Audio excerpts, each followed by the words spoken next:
Entering the Mayo Experience. That Mayo Experience. That Mayo Experience. That Mayo Experience. Experience.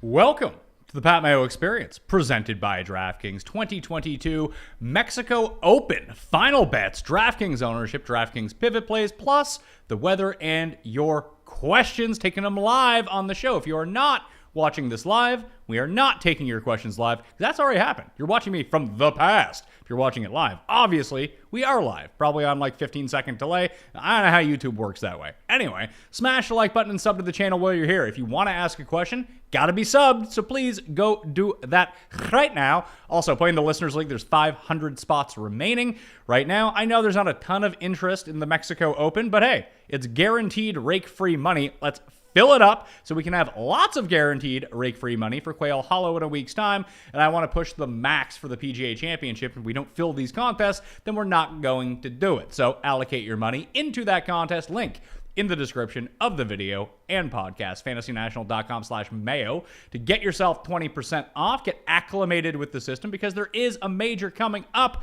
Tyler Tamboline from RunPureSports.com, host of the Fantasy Golf Degenerates, is in studio with me. Back. It's great to see you and Kenny back together. Yeah, that was a good time this week. Happy to have him back. It was long-winded, and I knew it would be, but he was a very good sport about it. Happy to have him back, of course, and we even used the name in the title. So pretty interesting story how he got to that position. So let's go over my bets. Okay. Big losers. I'm down $33,486.23 so far this year. However, in the past week, I'm only down $2,000, so I'm riding a heater right now. Is the way that I choose to look at it. I'm not actually down that much money. Finau and Woodland, 22-1. I bet both of them. EPAT, our good buddy, found an exacta, any order, Woodland and Finau. I texted it to Paul earlier and Feinberg earlier, and Paul made the comments like, you're going to pay for your trip if this hits. It's Woodland, Finau, any order 1-2. So either one of them can win. Yep. Either one of them can come in second. 225-1. Because I was thinking, like, how can I hedge out on Rahm here? Because I'm terrified of Rahm. And I looked at him wire to wire. Do you know what his wire to wire winning odds are? What is it? I didn't check it this week. I was like, oh, if that's like 150-1, I'll just bet that, and hopefully that comes out. What do you think that they are? Just try to guess. 40-1. 33-1. It's close, yeah. Wire to wire. Yeah. You could parlay first round leader and his odds and get better odds than that, I think. And this way he still has to lead after the second and third round going into it as well. So those are really the two bets that I'm making this week. The rest of them are just absolute jabberoni plays. I got Martin Trainer. Yeah, doing Martin Trainer this week. What do I got here? First round leader. It's the one first round leader I'm playing, 200-1 with the top 5 each way. Also bet him to win at 600-1 with the each way. Okay. Dylon, woo! I shrunk his odds down, though, to get the top 8 placings, 150-1. So that's a top 8 each way. The Smother Man, 125-1 with the top 5. Wyndham Clark, 100-1 with the top 5. And my guy, Kurt Kitayama, 111-1, but that's with 8 places as well. That's it for me. That's what I'm doing this week. I'm disappointed. Who am I missing? Paul Barjon to pay for the trip. The narrative bet of the week to pay for the trip. You don't need to pull my leg. What is he? Big Dong? Yeah, Paul Barjon? You used him in the clip and everything. The teaser. I thought for sure he'd be on the card. I can put him on the card right now. I was thinking about him or Sky's boy, Flava Flavin. But let's see, what is Barjon? Outlaw Tour hero. Barjon is 200-1, and that could be with the top 5 placement points. Mm-hmm. Or I can do a little first round leader on him as well. I think that's the bet. Okay, that's the bet for him. If I like that bet for him. Yeah. I can do 10 placings or 12 placings with him, but it dramatically shrinks the odds. It would get him down to, let's see here, 110-1 or 100-1 for 10 placements. So that would mean the top 10 pays 25-1 for him. Should I just do the top 5? Yeah. Go for it all. Get that first round leader in there though too. I think well, like you said, it's a narrative bet for you, but I think that's an opportunity. With him, more places is probably better, but we're going all in here. We're going. All right, let's go all in. Okay, let's go 200-1 with the top 5 each way, 110-1 first round leader. Yeah, that sounds good. We'll play that with the top 5 as well. So Trainer and Barjon. Big Dong, Paul Barjon as the first round leader. So those are the bets of this week. Before we jump into draft, this can be a part of the DraftKings conversation, something I wanted to talk about with you. Congratulations on winning $20,000. How much do you hate Patrick Cantlay? A lot. Actually, it's more Xander. Xander got dragged along in that thing, and I know he made the eagle finally after missing all the other 4-footers, but everything and then Cantlay at the very end did hurt my feelings. That one putt at the end was worth like an extra 10 or 20, depending on how it shook out. No, I think it would have been worth the full 20 because he ended up parring the hole, right? Yeah, the problem was at the same time that was going on, Brandon Grace and Higo, your boy, were making bogey, which you know how the DraftKings placement points work, and everyone went from T5 to T4, so the guy sitting in second gained like 3 guys all got 2 more points because they all went to T4 position placement. So for you, it was a net loss of 2 points because it was a par. Yes, it was more than that. Was exactly. it a bogey or was it a par? It ended up being a bogey that Xander got to tap in and say he did his part to get the win. But yeah, Cantlay was phenomenal there. A lot of great shots down the stretch. So Xander, they would have got -1 for that hole, right? That's correct. Yeah. And the par would have been +1. So it was a 2-point swing. Yeah. Needed it. I know the par was for the chop. The birdie was for the second place outright.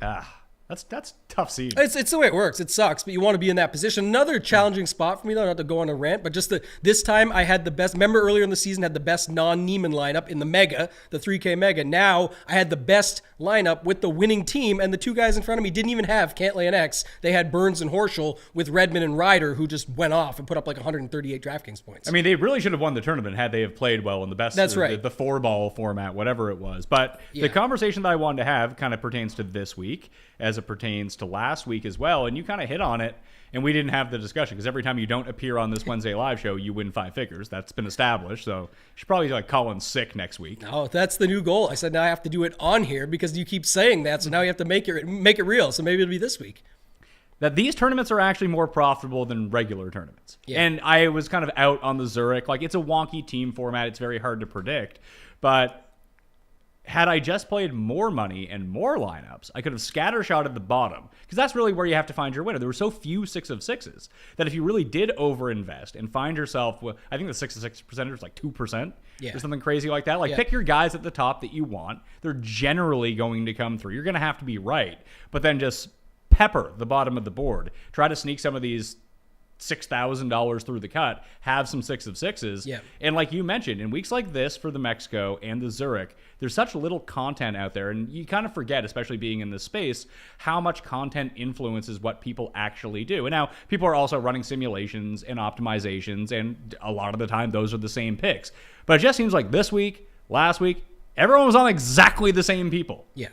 Yeah, I tried to articulate it a little bit on the Fantasy Golf Degenerates podcast. It's not like taking shots at anybody. It's just saying the truth in that on the weeks that are major, so I used an example earlier with you, like the Masters, the pricing is quote-unquote soft, but it's also a pretty good field overall. Yes, you know you can knock off 15 to 20 guys at the bottom, but that other 70 that you still got to wade through, it makes it a little bit tougher.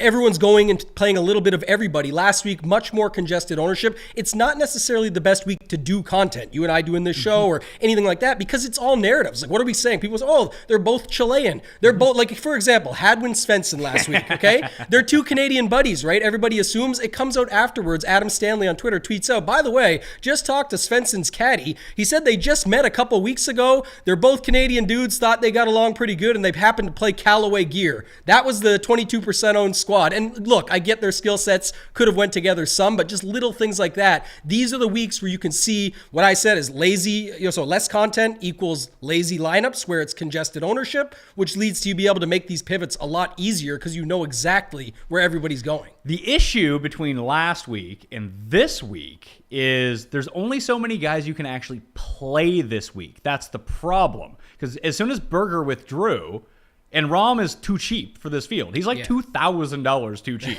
for what he, like, based on his odds versus his DraftKings salary relative to the rest of the field. Like, there shouldn't be a $900 difference between him and Finau. There should legitimately be a $2,000 difference. Yeah. So what's Rahm's ownership going to be? 35%?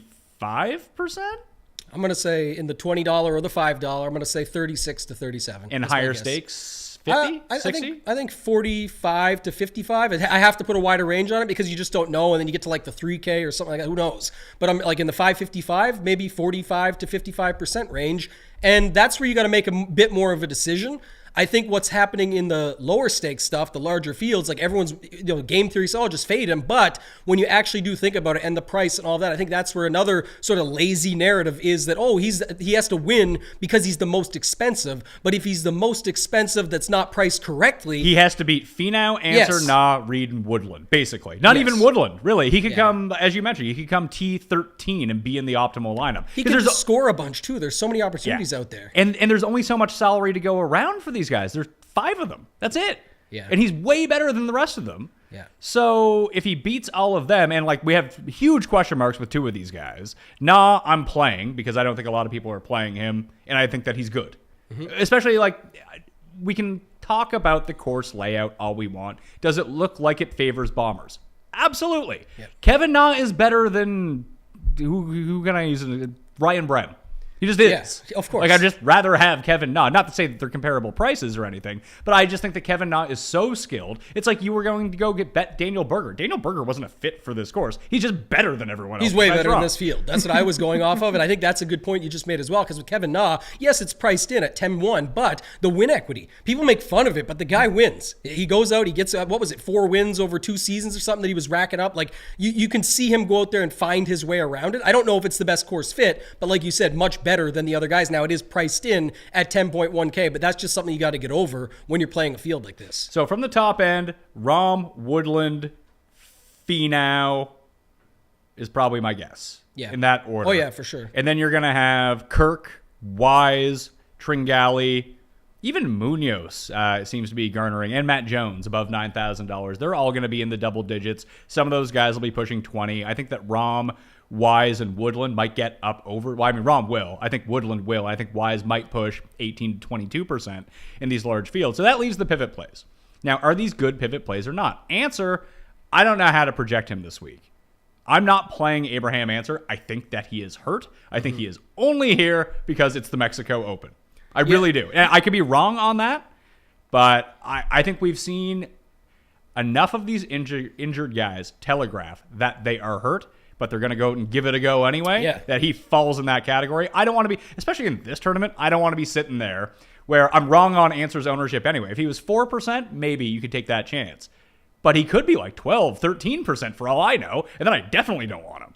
Yeah, and I mean, the decision is also, too, with the Rahm. Again, you could play Rahm with one of these guys, but I think with a guy like Answer, it is very subjective because, like you said, the injuries this season have been telegraphed and have not turned out well. If someone tells you they're not fully ready, they typically haven't been. He hasn't looked that way. He's had multiple withdrawals. So if you think of that, Finau and above and Na below, even with Finau's ownership above, he's probably still a fine play for $100 more than Answer based on course setup, ability to score on those par fives. He can really rack them up. But I think if you're, the bigger decision is what we already talked about with Rahm, because if you're going Rahm, you don't have to play one of these guys. I think that's a big deal with roster construction. I want to talk 2 seconds on that because everybody you just named in the 9K, first off, we know Woodland and Wise.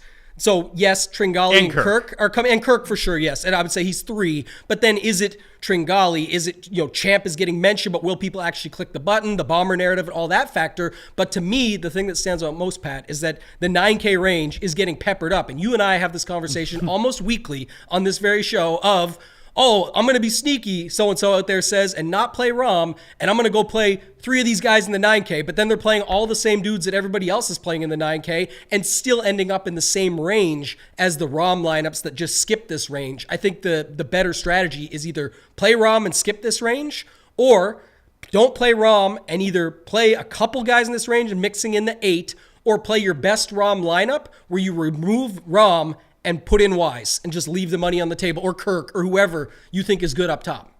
Of the 9K guys, I am playing Woodland, although according to you, he's an awful play. I think he's an awful play. I think he's great on paper. But you bet him to win the tournament. I bet him to win the tournament at 25-1. So to start the week, love it. What I think, again, this goes overlooked on weeks like this and it just gets talked about. And this is why it can bite you. I'm just saying, when I know for a fact he's going to be this high owned, he's going to be in Rahm stacks. If I'm playing a lot of Rahm, which I am, then it's not going to be fitting for me to put them together. That's like going to be the highest owned stack on the board, if you want to call it stacking in golf. And so that to me makes it very troublesome to go there. I can just drop down, play any of those other guys in the 9K range, or just like I said, play Rahm, couple 8K guys, and get different in the 7K range. What this is telling me is that we're going to see a lot of Rahm, Woodland, Rahm, Kirk, Rahm, Wise lineups. Yep. Just that's going to be the most common start that you're going to see overall. I'm playing Woodland in the 9s. I'm playing Wise in the 9s. But I'm also playing Streelman and Brendan Todd. Okay. Yeah. And those two guys are carrying 6% ownership. And I don't think that they're... Like, why is Munoz, who's more expensive, double what Todd is? Is he better? Yeah, sure. Why not? Is he better? I'm sure you could flip a coin and figure that out. Right. But that's kind of the point. I think it's a coin flip between Munoz and Streelman and Todd and these guys. And no, Todd and Streelman do not fit with what the overwhelming narrative is this week of being a bomber. But I just think that you have these top guys. Rahm's way better than everyone else. Finau, Woodland, answer if he was healthy. Nah. Reed's kind of on a weird island right now. Who knows with him? But they're better than everyone else. And then some of these 9K guys are way better than everyone just below that. And then everyone's kind of flat. It's kind of the same. So I think I would kind of go with Todd, who, if this turns into the easiest thing in the world, he's hitting wedges and making 15-foot putts. He does that. Does that all the time. Yeah, I like the Streelman play. I actually like Russell Knox better than Brendan Todd. How dare you? Yeah, it's a guy I prefer more so. And then the other guy you mentioned up top, like who's going to really be owned between Munoz and Tringali? So now that we're staying here in this range, I think that they're both going to be owned. But I think they'll both hit double digits. But if Woodland's going to suck all that ownership up, Wise from down below, and then we know Kirk is getting some, it can't be all of them. So one of Munoz or Tringali ends up falling off here. And I think, again, that's why you take some shots on guys like that in this range, because they're direct pivots to Gary Woodland. You could use them even in those 9K starting lineups where maybe they're the guy that comes top 5. Tringali never wins, but he could easily come top 5 here. I mean, Vegas loves him for some reason. They always do, I guess, but it's getting annoying. Guy doesn't win. But you could play him and then go after him, and one of the guys below wins the tournament, and he just drags along the lineup to a better finish. So I just think that's where you're looking in this range. I don't hate. I like Streelman, and I like Knox down at the bottom. What was your take on Cameron Champ? Because there's some underlying. Yeah, I'm passing on that one as well. I think that the trend line fits. I think the skill set fits, and I think that he actually comes in above whatever his projection is going to be. I think he's actually going to soak up a lot, because you could still theoretically. Let me try to fill out this lineup right now. I was playing around with it earlier. That I think that he could still be the third man in on one of these heavy stacked lineups. Yeah. If you want to go punt in the 6Ks, and why wouldn't you punt in the 6Ks? What's the difference between the guys in the 6s and the guys in the 7s? None. 0%. Yeah, not much, but I do think that this week more people go to the 6Ks because of that reason, and I think there's some strategy to be had. Like I said, if you want to go, again, I'm talking more Rahm because that's where I'm at this week. I know not everybody wants to go with Rahm. If you're going with them, another thing that gets brought up all the time is, well, if you're going Rahm this week, you're either all in lock button or you're out. No, that's just not true. I got him at 55%. You can have 55, 60%, be well over the field, still get your mixes in, get enough lineups, especially if you're playing 150, where you can get enough coverage on playing lineups without Rahm and make some very unique non-Rahm lineups. But if you're playing Rahm, I think people are going to go down. I prefer like a Rahm. We're going to get to these 8Ks. There's a lot of guys I like in the 8K Honestly, range. I don't like anyone besides Hubbard in the 8s. I like Hubbard. Yeah, I think he makes a lot of sense. But Charles Howell, Taylor Ugh. Moore, CT Ugh. Pan. Ugh. CT Pan is $8,100 here. I think he's underpriced. Again, when you look at some of the guys above and what you're putting them at, what's the real difference? You know what I mean? Yeah, that's a very fair point. If I don't think that there's that big of a difference between Munoz and Todd, there's not really that much of a difference between Todd and CT Pan. There really isn't. There really isn't. That's what I'm saying. So when you have that thought process, it's not that. That's what I was talking about. It's not who you play. It's how you play. I don't really love these guys in the 8K range. Like that's what people. Oh, they're not your favorite plays. And why are you talking about them? I'm talking about roster construction. The one thing people say they seem to have the hardest time figuring out. Everybody is somehow using the 9K range. Whether it's what we said, where it's Rahm with Woodland, Kirk, or Wise as their second guy in, or they're I'm going to be sneaky this week. What if I just start with Woodland? No, everyone's doing that. Woodland, Kirk, Wise. I can even fit 3 of them in. That's what people are trying to do, and you could just skip that completely. Well, if you start with Rahm, go to Woodland, and throw in Cam Champ, you still have $6,500 left. And I don't think that people are sweating. I mean, it doesn't even need to be Woodland. If it's Wise, all of a sudden, instead of him at $9,500, now you have $6,600, which is a bit more palatable if you need to take 3 guys from down there. I think you're going to see a lot of lineups like that this week. Yeah, my challenge with that to you is just like I said, if the Todd versus the CT Pan thing, that $1,000 is you're playing Dylon Wu, who I'm always a little bit of a fan of. I'm in. Right, instead of Brandon Wu. But like go up to a guy like Austin Smotherman. That's who you're getting. That's the difference of your 2v2 right there that you're talking about, where you're playing Todd and Wu, or you're playing CT Pan and Smotherman. I like the latter more so. So that's just where I would say that your lineups can be a little bit more unique by going that way. No one is overwhelming chalk in the 8Ks. It looks like Aaron Rye, CH3, CT Pan might push double digits. Maybe Lonto, maybe Hubbard, maybe Tigala, but probably not. No People ownership. aren't using this range. No ownership. So who are the ones that you like from here? Like, is Davis Riley the guy? No, he's actually another very subjective guy because I don't think it comes down to ownership with him as much as what you rate him at, because a lot of these things that you're seeing are being put out there with numbers are based around the Vegas odds, and Vegas doesn't have to care about a guy like Vegas Riley that much because not enough people know who he is, not enough people bet him or care, so the number doesn't see a lot of movement. But when you look at this range, so for me, Doug Gim, Aaron Rye, if you go down from there, it's really the bottom of the range, though, like CH3, Taylor Moore, CT Penn, and Hubbard. Those guys, to me, all stand out. I'm not saying build a lineup with 5 8K guys and then whatever fits. I'm saying mix one or two of these guys in to get your lineups different from some of those 2v2s and one-offs that you're playing versus the way others are building this week.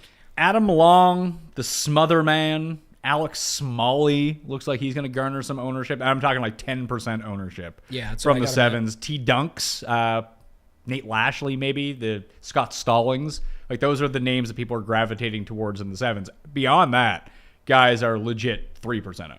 Yeah, I'm a little worried about the T Dunks one just because he looks good until you think about if his ownership's 10% or 12%. I'm not playing Tyler Duncan. Then there's other options there. Like if I look like Kramer Hickok, Grayson Sigg, there's Alex Smalley, who you mentioned. JT Poston is another one I've got marked up here. And then going up to the top, you mentioned Adam Long. I think he's a great play at 7,800. He shows just fine and not going to be enough ownership on him. I'm still playing Smotherman either way. I'm playing him. I'm playing Wyndham Clark. I'm playing Patrick Rogers. Kurt Kitayama, I really like this week. Obviously, I bet him. Peter Uihlein down at 7,000. Like, that's where my eyes kind of went. And then after that, in the sixes, like, no one is going to be chalky outside of maybe Vince Whaley. And that would be like 6, 7, 8%. Everyone else is in the 1 to 3% range. I got Adam Shank, Baljean, Callum Tarrant, Dylan Woo, Patrick Flavin, and Martin Traynor, who, once again, I bet at 600 to 1. Yeah, I can see why you'd bet it. He could put the ball out there, and then he can putt too. Yeah, he can make some putts. He's sort of like minor league Wyndham Clark. And I feel like we've been seeing him a little lately, popping up on some random leaderboards and stuff for a short period of time, mind you. But he's still doing it, and that's why he's 600 to 1. So probably a better like top 40 or top 20 bet. But I don't hate it. Yeah, my problem is, like I said, you seem to be way more okay with this 6K range than I am. And usually I'm a bit more aggressive, but I don't feel the need to be here because of that 8K range and because the 7K range is just always extremely spread out. And then what I do like when I'm going, like you mentioned something about like, just going here, I've got Trey Mullinax, James Hahn, Vincent Whaley, Ryan Armour, Lee Hodges. And then you could just play bombers too if you want to go down here. This is where I think that's what I did. Yeah, I was going to say that's another angle that you could just go to down here. I'm just looking at guys that I think have good odds plus low ownership that I think I can mix into my builds. You could play, like, if you just wanted to go, the guys that I gave out are primarily bombers. I have no idea what Patrick Flavin does, but apparently he's good. Outlaw Tour specialist. He's a Monday Q specialist, actually, but he originated, Sky and I would actually talk about him back in the day during the COVID period of playing on Outlaw Tour, and he was coming out and ripping up 8 under bogey-free rounds for us on Outlaw Tour on DraftKings, so a good guy to play for sure. So the other bombers from down there would be like Seth Reeves, Brandon Hagee. Don't forget my dad's play of the week, Kevin Tway.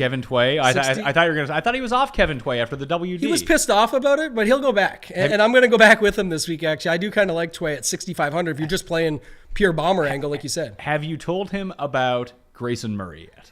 No, I haven't told him about that. I don't think he'd be too into that, though, as far as the high school girls situation and stuff that goes with him. I don't know how he even got in. I'm guessing, I believe it has to be a sponsor's exemption for Grayson Murray this week. And if you remember, he at one point posted like that really try to be like sad note out on Twitter of like how it's not fair and the tour's not fair. So maybe someone finally took pity and gave him a sponsor's exemption. But no Grayson Murray for myself. And I'm not going to tell my dad about that guy. Curtis Thompson is another guy who absolutely mashes the ball. He missed the cut at Valero, but before that, he had run a streak of 6 straight made cuts. No good finishes over that time. Yeah. But against these weaker fields, like he played Corrales, Puerto Rico, made the cut at both of those. He played Bermuda and came inside the top 10 during the swing season, made the cut at Pebble. I did want to bring this up with Kurt Kitayama and why I like him this week and potentially why he might be a disaster at the same time. He's a good price. He's long odds, whatever. He has the 2 wins on the DP World Tour, so at least I know he can get into the winner's circle. And that's against lesser competition, especially the events that he won. But this is lesser competition. Yeah. Remove Rahm and what are we doing? This is one of the worst fields, yeah. Strength of field's like 150 or 151. The issue is when he's played on the PGA Tour and done well, and even where you see where he won in like Oman, which is a very short course. And he's a bomber, but he played well at Honda, which is a really short course. He played well at Pebble Beach earlier this year. Another really short round of 3 course, a troika of short courses. Yeah. Is he the new Woodland? Because he's another guy who's really good in the wind too. Yeah, that's what I love about Woodland. I brought it up pre-show with you. Just funny, like we make whatever narrative we want to fit for Woodland. Kitayama, it's okay because he's 7,100, but when Woodland's 9,900 and extremely high owned, it's like, oh, but even if it gets windy, he's got that ball flight. He can just go down off the tee and he'll club down, and it's he can grind it out if it gets tough. Like everything fits Woodland is what people say, and then we'll see if it does. But yeah, Kitayama's an interesting one. He's another one I think like Davis Riley though, where it's to me it has not. We know he's low owned. We know he's cheap. It's what do you rate his skill set as, because that's what is the deciding factor. Because if the books think he's not a great play, but if you think he is, that would change the value on him. So if you like him, I would roll him out. You ready to get to the questions, or do you have anything else? I'm good. I think we're ready to get to the questions. Good questions only, that is. But, yeah, don't get banned. That's going to be the number one thing. If you want to ask a question, you got to sub to Mayo Media Network. We're like 33 away from like 34,000 subs. So help us out there. Rate and review the podcast as well while you're here.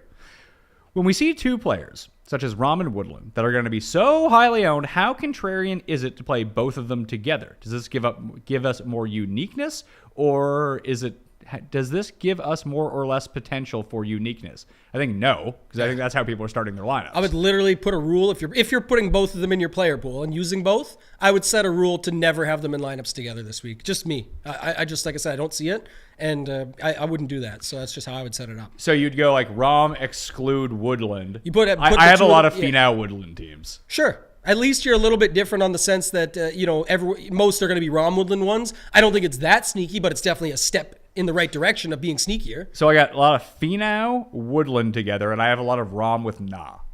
Yeah, Rahm with Nah sort of is the way fine. that I'm playing. Rahm with Nah is more than fine, because Rahm with Nah is totally different, because now you're completely skipping that. You're not playing a 9K guy. Maybe you are because you're wild and wanting to go all the way down to these sixes, but I'm just saying for the most part, I don't think that would be the best play. I think you just pick up those two and then jump over that 9K range, which is going to be very popular. My voice is hurting, so I can't do it, but is there any interest in James Hahn this week? I do.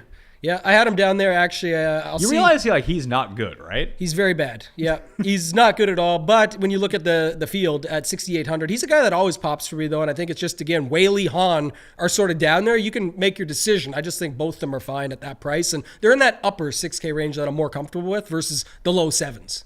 For DraftKings GPP, Riley and Finau or Rogers and Rahm? I'm on the Rahm side. Yeah, I'm on the Rahm side as well. Let's see here. What would Rahm's odds need to be to consider betting him this week? Like 9-1, 8-1. Yeah. Basically, what he's priced at in majors is what I would want to bet him here. Yeah, I think just people need to get their pattern figured out of what they want to do. Like he's 3-1 is ridiculous. You're not going to do that, and you're obviously betting money on other guys. So even if he ends up hitting, like people are like, I'm not putting 100 to win 300. Well, yeah, you probably have $300 down in bets. So if Rahm wins, you break even. Like you'd have to bet more on him. People just don't bet accordingly, and you see it across Twitter all day and night of cards that have 20 guys on them, and they literally can't even get 3-1 back.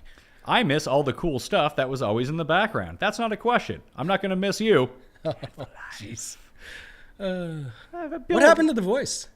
I was yelling. Oh, you're yelling. Of Kids. course. Imagine. My wife was out last night, had the kids. It's like, stop. Okay. Fair enough. I spend all this money on a studio. People were like, oh, I wish you were still in a basement. Yeah. No, I know. This is brutal. I know. Got the lighting up, got everything fixed. It's perfect. I know.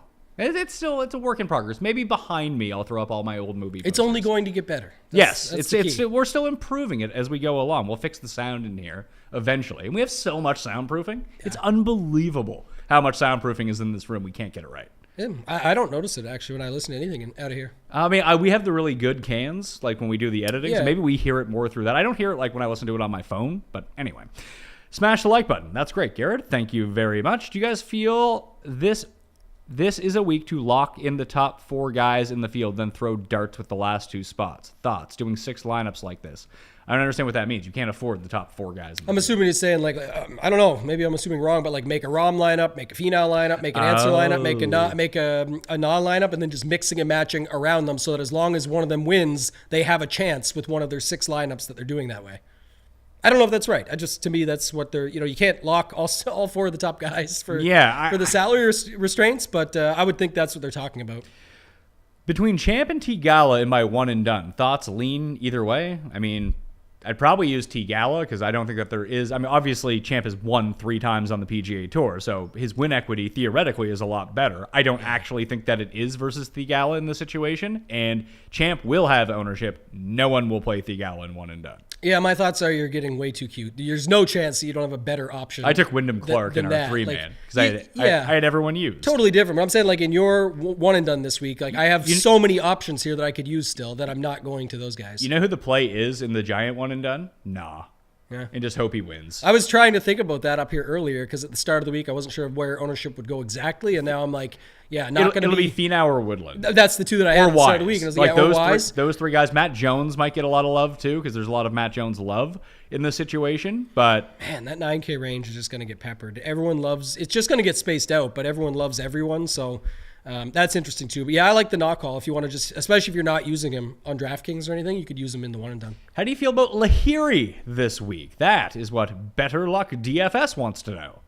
Yeah, he's interesting, actually. I did have I forget who it was exactly in the thread today in the tidbits, but someone mentioned him and had a good case for him that I was kind of interested in. Actually better on coastal courses, better on Paspalum, talked in the quotes about liking that. And then I go and look at him and how he rates out, and it's not bad at 7,900. I'd actually play him over a guy I've heard mentioned a few times this week, Chad Ramey. I would play Lahiri over Chad Ramey, even though Ramey won at what did he win, the Corrales or Puerto Rico and then did good at Corrales, which people are talking about. So I don't know. I like Lahiri a little bit at 7,900. Rank these guys: CH3, Ortiz, and Riley. I would have Riley as the tops. Yeah, I have CH3, then Riley, then Ortiz. I'm not very high on Ortiz this week. I bet him at the start of the week when he was came out at 100-1, and then it dipped heavy from there. But I don't really know why I bet him. I think it was just the number looked good, and I was like, maybe. But yeah, you were feeling it that time. At that time, I was feeling it. I have bets on my card every week that like I'll make on a random Monday night and be like, I'll look at it on Wednesday, like, what the fuck was I thinking? Yeah, like, not that I hate it. I'm just like, what was I thinking at that moment that it was like, I can't miss this number on this guy. That's what I don't understand when I'm done the week. Now, the good news is I do only bet what I say. And so if I hit, it's going to be a good week betting wise, but I don't hit a lot because that's how I bet. So that's probably the answer. Is Big Dong Paul Barjon a viable jabroni play this week? I think he is. Now that I bet him to win the tournament as well. I didn't know. Like, I didn't really look at him too heavy. I just wanted you to bet him for the narrative play. But he's a bomber. Like, he fits the bomber narrative. Yeah, I don't think I'll play him. No, you play him. You play him. He's gonna win. We just bet on him. I just bet on him. I might do the same bets as you. I really like the first round leader bet on him. I think that's a good one, especially with the each way you can get. I like it. I like that bet for the start of the week. With 5 par 3s per round on tap this week, do we have any examples of players that might have leverage over the field given the unusual quantity? We see this from time to time, like Valspar has 3 par 3s.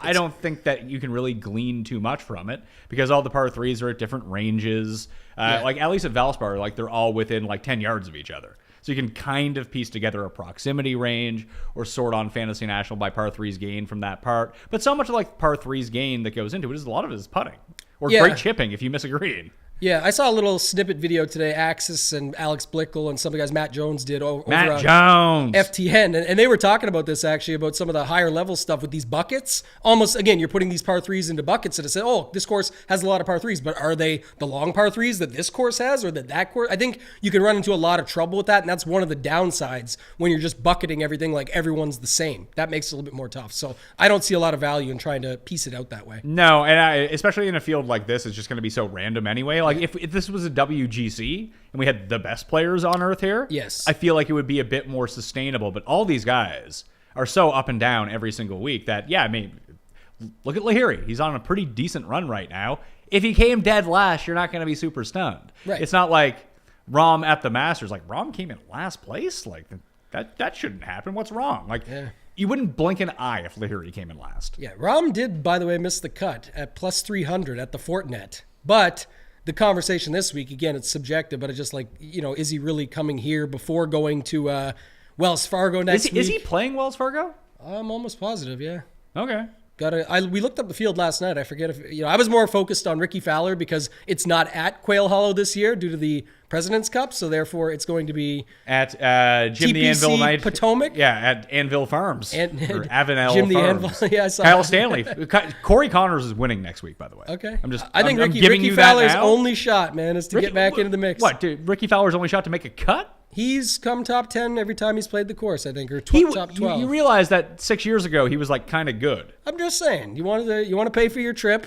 If you don't get it on Long Dong Paul Barjan this week, maybe it's a Ricky Fowler Martin week. Trainer is not only paying for my trip, he's paying for 3 more trips this week. He will be at 600 to 1, that's for sure. Some site that I'm not going to name has Rahm and Finau odds to shoot 65 or better at around -120. Should we hammer these on Prize Picks at 68.5? Yes. Sound pretty good. Yeah. Go to MMM. Get yourself a deposit match up to $100. I stopped playing golf on Prize Picks because I only play USFL on Prize Picks, and I have yet to lose. You're crushing with it right now, yes. I go on Run the Sims, and I basically just run like the player projection for that game, and they're spitting out guys versus the Prize Picks lines that have like a 91% chance of either going over or under. Like, how couldn't I play these and bet a lot of money on it? It's like the early days of daily fantasy when basically if you had projections of any kind, you were just going to smash. It's right now at Run the Sims. You guys have that, and that's your ability. And unless they want to get a Run the Sims account and build their stuff based off of that, you're going to have a massive advantage. So I do like that one, but like go to runthesims.com. I think I don't know if it's decreased yet, the full USFL package, but if you go to /Mayo, you get 10% off. I mean, it was $99 to start the year. It might be less now. I haven't looked into it, but I'm up like almost, I think, $1,800 on DraftKings through 2 weeks. I haven't lost a prize pick. I'm up like $2,000 on that. Like, the confidence level when you're after like one or two, like one quarter, you're like, oh, we're pretty much there. We just need this to happen. Yeah, we're there. Now. We need 4 more yards and everything hits. Gotta love that. It never happens in NFL. That's no, for sure. and like I bet an under on like one of the very first game of the week. It was all unders, and they all came through because there was like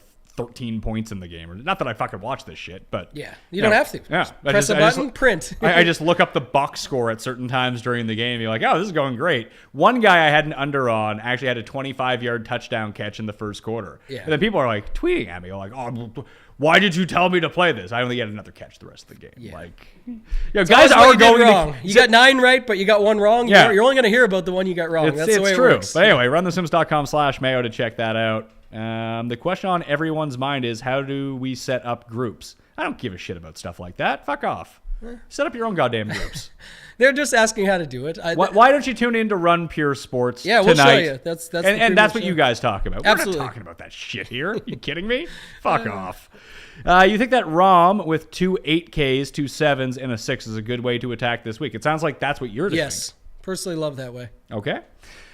Is this the best place for Rahm and one and done, or is the purse too small? I mean, if people aren't going to use Rahm, I actually think it is a really good week to use him. And I know that you kind of put in Andy Lack throughout the Rahm in these like crap fields has not been good. But if you include like his entire history in these sorts of fields and include like his DP World Tour type events, he wins 1 of every 3 of these events. Yeah, I mean, that's the thing. I think it was long-term, he's still 10%. And then, like you had mentioned, it's like 33% if you run it out on this style. And that's another thing about one and done. Like, a lot of people look to like fade stuff or do whatever. It's still over $1 million. Different strategies. It's a lot. Money's money. And when you want to collect it, he's the best in the field. He's plus 350, whatever it is. I would definitely have no problem with you playing him here. Let's get a win. Like, would you rather have Rahm this week when he... Let's say he has he doesn't have a 20% chance of winning. It's probably close to that, though. Like, if you ran simulations on Rahm, it's probably up towards that number at a crack at a $7.3 million prize pool. It's still over $1 million to first. It's really good. Like, this isn't an although the field is like an alternate event. This is not an alternate event. Right. Like, the prize pool is fine. The FedEx Cup points are fine. Or use him next week at Jim Neidhart's place, and he has to face Rory. And, like, 15 of the top 25 guys in the world. Yeah, and it's like, there's another $1 million for the first prize. It's not even $1 million. And it's probably not even, $500K. but I'm saying like but you just mentioned it, but then the field strength goes with that. So I would have no problem rolling him out here. Like, I would get using him at potentially like the US Open when the first prize is like $2.7 million. Yeah. Like, then it might be worth it. But again, you still have to go up against all of the best players in the world. He is facing 0 of the best players in the world here. Like, legitimately, Gary Woodland with Answer Hurt is the second best player in this field.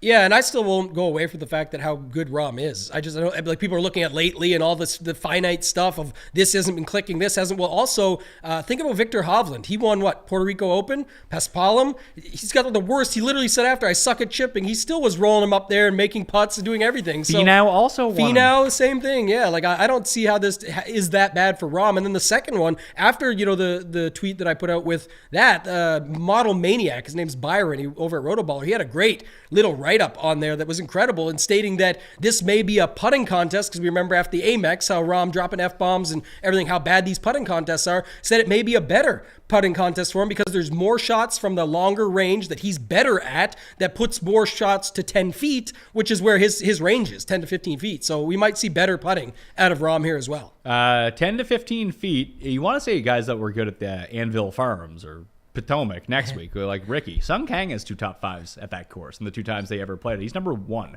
in putting from 10 to 15 feet right now. Wait and see our betting card next week. But, yeah, we'll see all these numbers. And I'm not going to be here next week to do the show. Oh, that's right.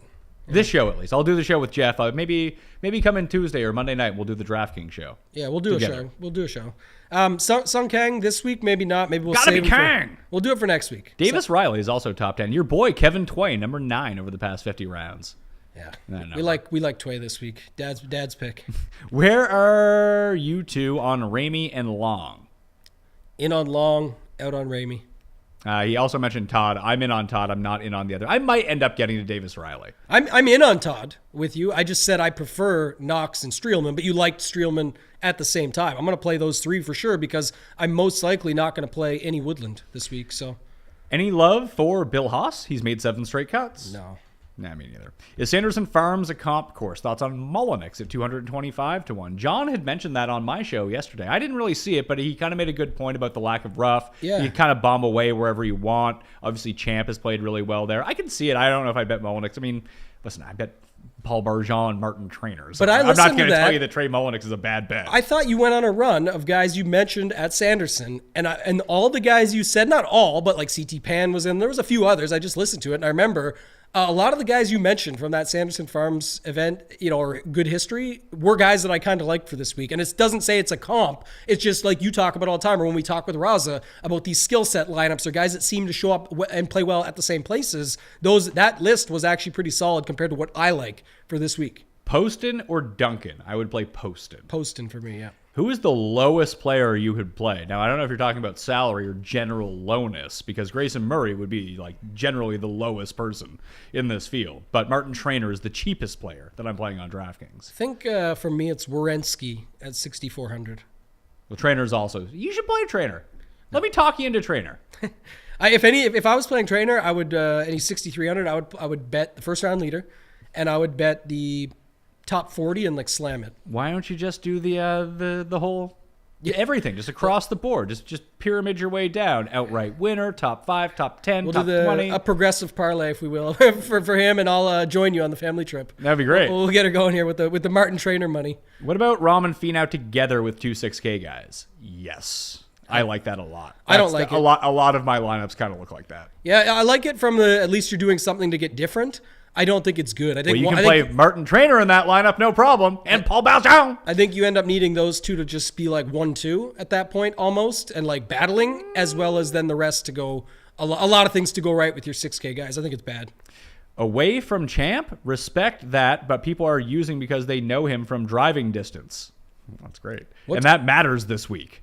But other than driving distance, what other way he's a good or bad play? That's like almost a question, kind of. They tried.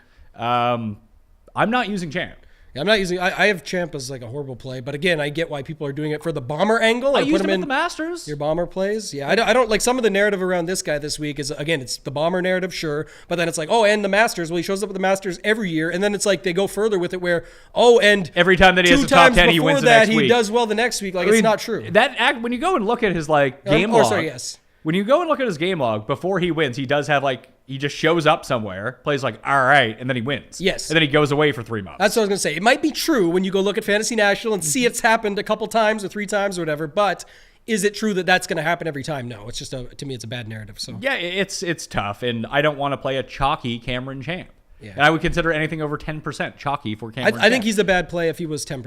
That's what I'll say. And I think he's going to be probably more than that. Like I think he's more, but even if he was, I'm saying I still think he's a bad play. I think that he's a good 2% play. Yeah. Always. Because he has that potential. I think he's a good play when he's 7K and you're like, this could be a field that he just pops at Sanderson Farms and goes out to win. And that's where you do it. I don't think you do it when he's $9,400. Thoughts on points? No, 0 thoughts. Didn't even know he was in this field. He's in the field. He's won the Puerto Rico Open in the past. He beat Bryson. Pat, love the show. I love you, Jay Lizzie. What do you guys think about Lipsky and Streb? I didn't even realize Streb hurt my feelings so badly last week.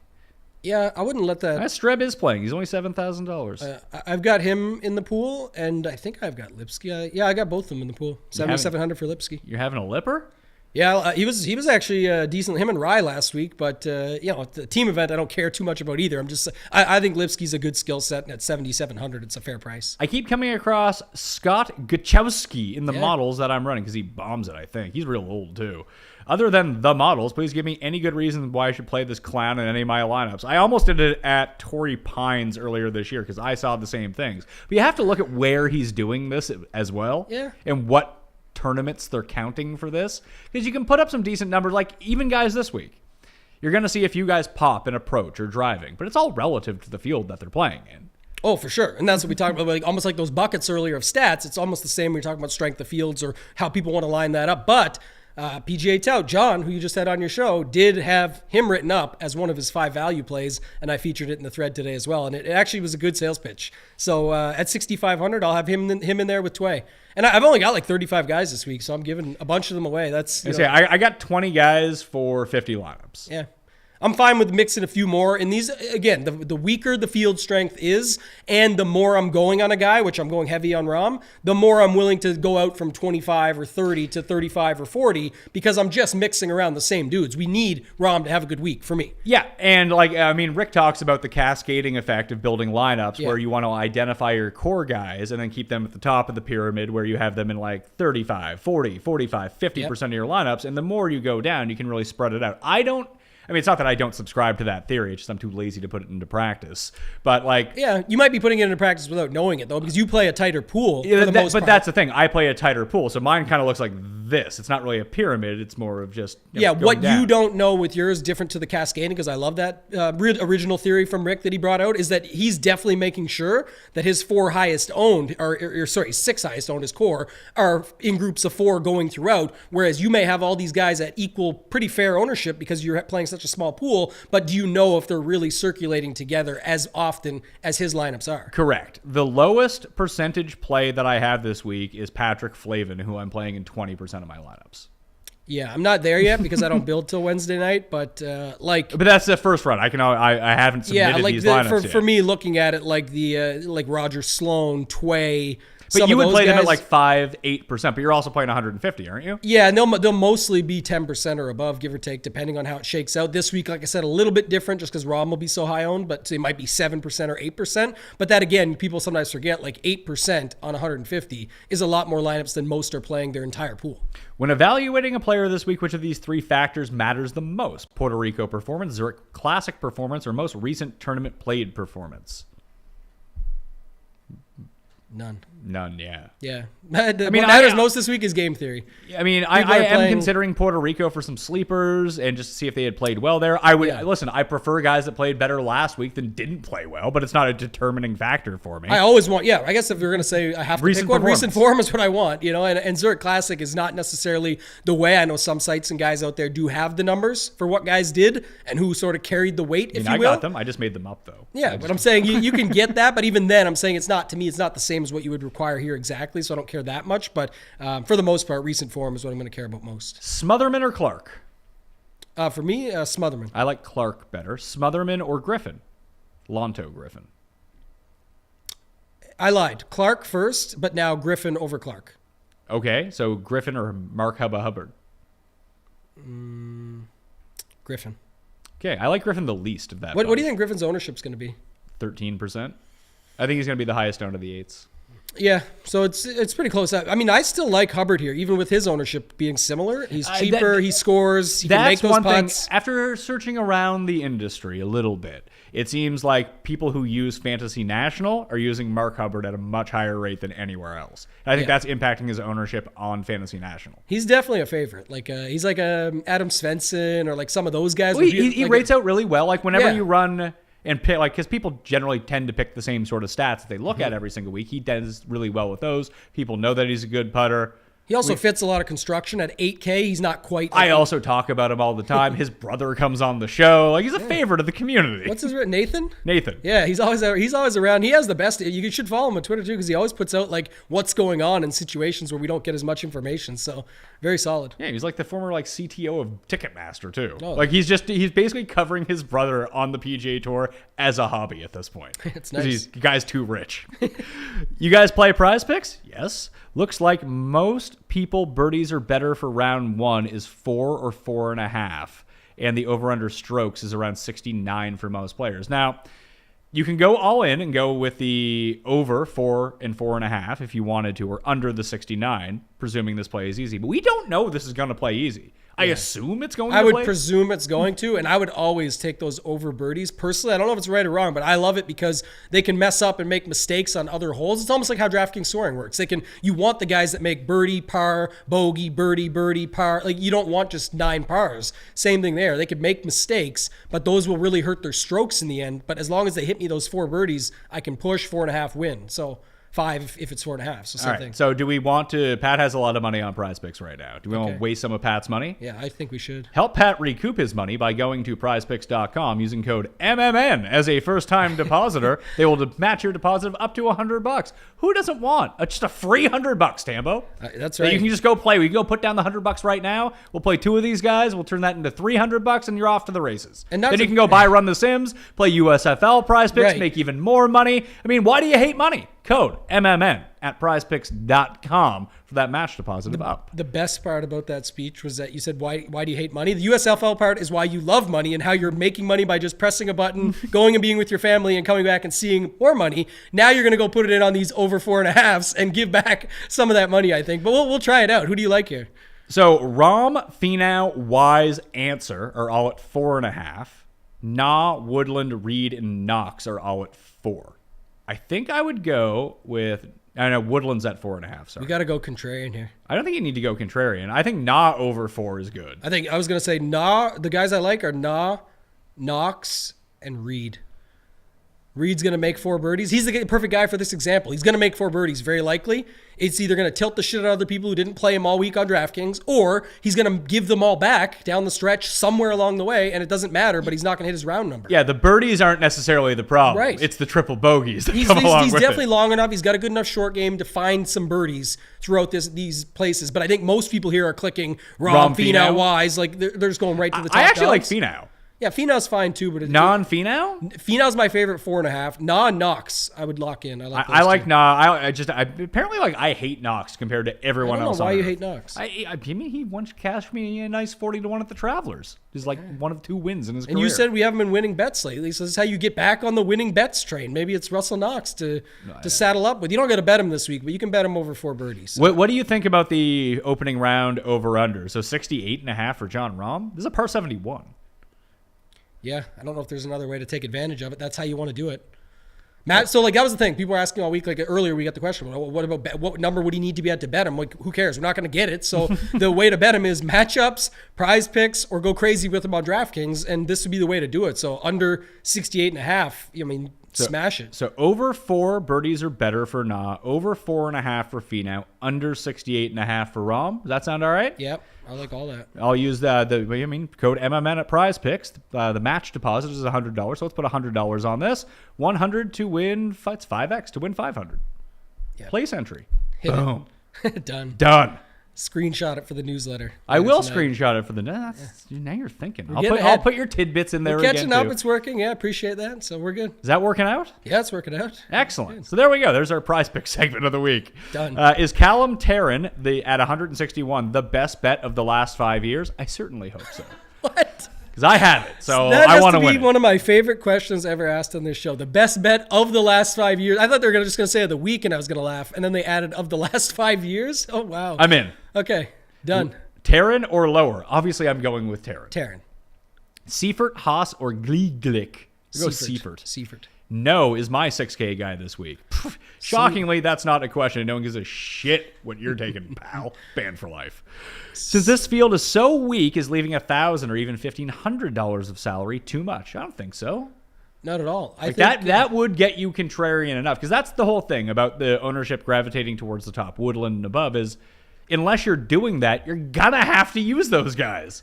Yeah, I agree. And I talked about this earlier. It's one of my favorite ways to get unique is just a sense of like find your best Rom lineup, take Rom out, and play Woodland or play, again, I know that's ownership for ownership. My point is you're also unique because of that, but you can go to whoever you like, Kirk, Wise, Champ, Todd, do whatever you want. And all what you're saying is then is just they have to beat Rom. And that's how you can be different and still get there and play all the same other plays. Would you gamble at all on some of the 6K 0-for-0 appearance Mexican guys? I would not. No. Where's the timestamp for weather this week? The show isn't fucking over yet. Fuck is wrong with you? Banned for life. That is a question. So unbanned. He said, for yeah, life. but it's no bad questions. That was a bad question. That is a very bad So question. sometimes you can ask questions, but if they're bad, you can still get banned. We just won't take any more questions from that guy. All right, For the rest of the show. Or the next 5 years. Yes. Worst ban of the past 5 years. Yes. Is Adam Long the best play of the week? He recently sold and refurbished his... What? Go please finish his sentence. He recently sold and refurbished. Can we say it? Go ahead. I don't have it in front of me. You got to read it. Oh, recently sold his refurbished Sibian business in St. Louis and is now solely focused on analyzing the curvature of the dance floor. Putting can only improve. That's a very good question. These are the new best questions. Like today's. This guy's crushing that it right took now. out the last 5 years guy. And if it's the same guy, It's the then same guy. hire him. It's the same guy. Yeah, who is this? Give them a shout out. What's his name? Long bags. That was a great question. We keep bringing his name up. Are you playing Patrick Reed? Am I playing Patrick Reed? I would play Reed over Answer. I don't know if I'm going to play him, but I would definitely play him over Answer. No, I'm not playing Patrick Reed. Okay. Long shot, but any idea what happened to Sebastian Munoz's caddy Theo Gomez? Disappeared from social media and isn't on Munoz's bag anymore. I can assure you I have no idea. Jesus. I hope he's okay. I seriously do hope he's okay. I thought it was going to be something about like Flex Seal they're going to bring up or go there. But yeah, I have no idea what happened to Munoz's old caddy.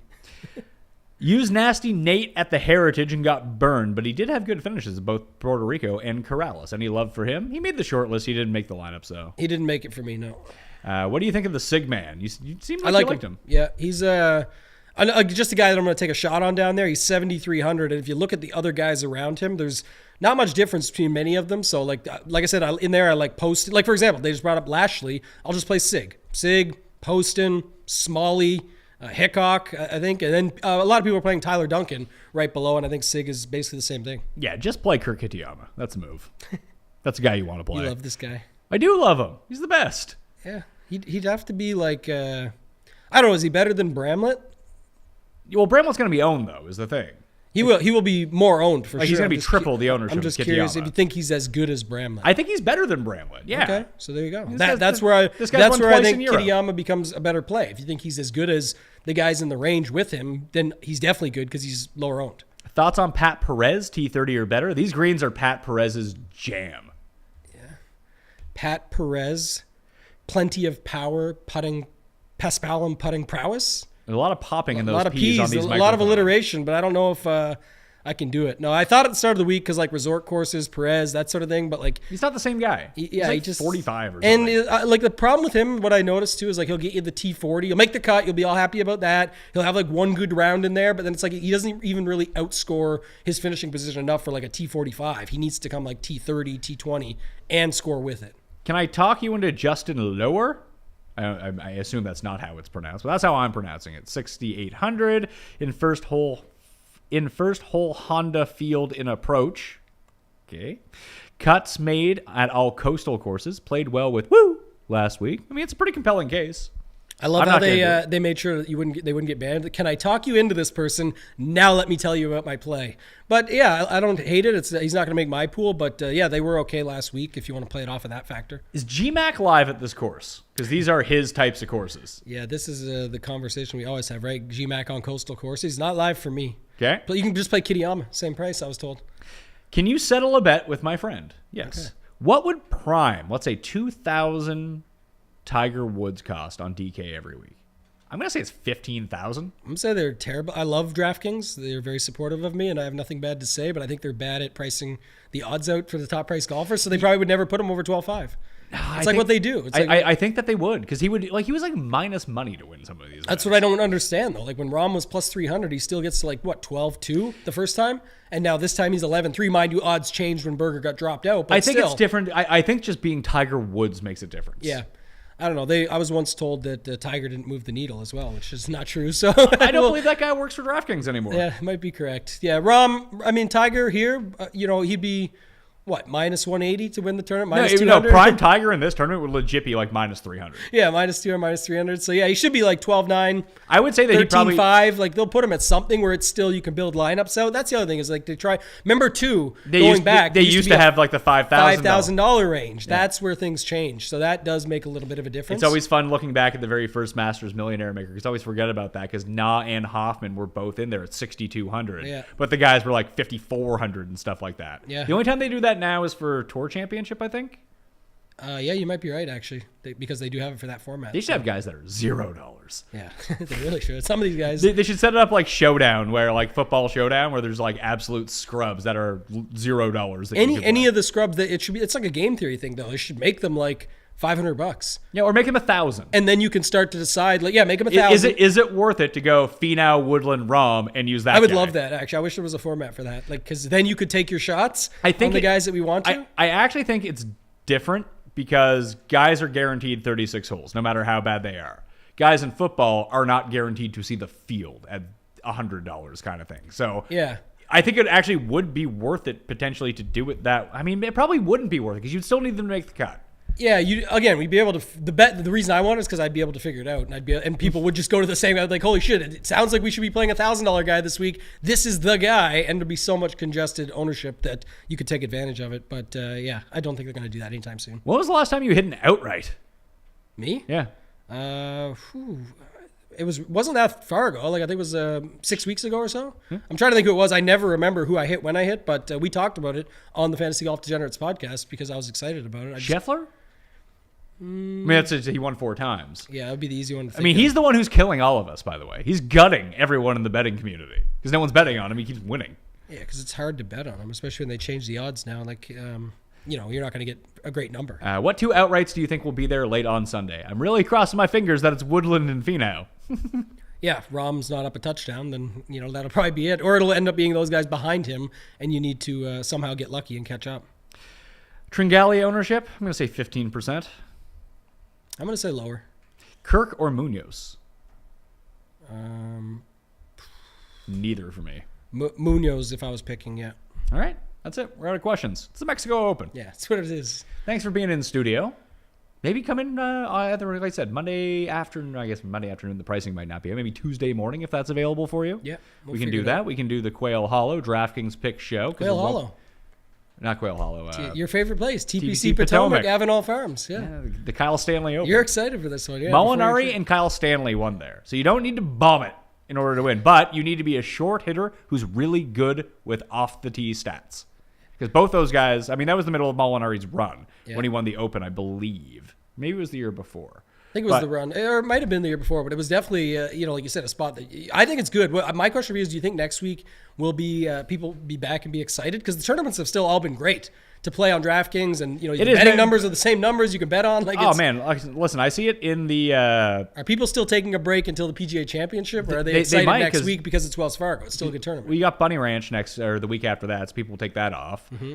I'm seeing it in the numbers, the download numbers, the video view numbers. They're just down right now. Oh, of course, yeah. Like I can barely pay attention to these things, and I'm supposed to be up here talking about it for 3 shows a week. Yeah, I like these events. Like I said, I think that's something that goes a little bit overlooked. It's just a better opportunity to get a feel for what the tournament's doing and be able to get around it. Chris Kirk might win next week. Okay, he's one of those short, good accuracy players that still gains a bunch of strokes off the tee, like Connors. I think Connors is probably in the driver's seat because he is the ultimate. Answer would be too, but I don't know where his health is at. We'll find out, though. Like the Stanley and Molinari mode of like average length, super accuracy, rank really high in tee degree or in off the tee. Those are the type of guys that I would probably want. Like Ryan Armour currently ranks 14th in this field in strokes gained off the tee over the past 50 rounds. He was runner-up last time he was there. Yeah. I don't mind him at all. We'll see with Answer though. He's playing this week, so we'll get we'll good have a feel better idea for Watch what him he's win up by to, right? Fucking 10 or something. What's his ownership going to be this week? We didn't talk much about him up top. Like I said, I don't know. Like Tim or Nah that are going to be It could be low. 5%. It could be 15%. I really don't have a good feel for it. Okay. Yeah. Newsletter will have everything in it tonight. My projections for ownership, my betting cheat sheet, Tambo's tidbits. The link will be in there for all of that. Plus the prize picks that I just played. So you can go use code MMN at prize picks and get that deposit match of up to $100. And I get money if you sign up. So help the show, okay? Thanks for playing. I'm Pat Mayo. I'll see you next time.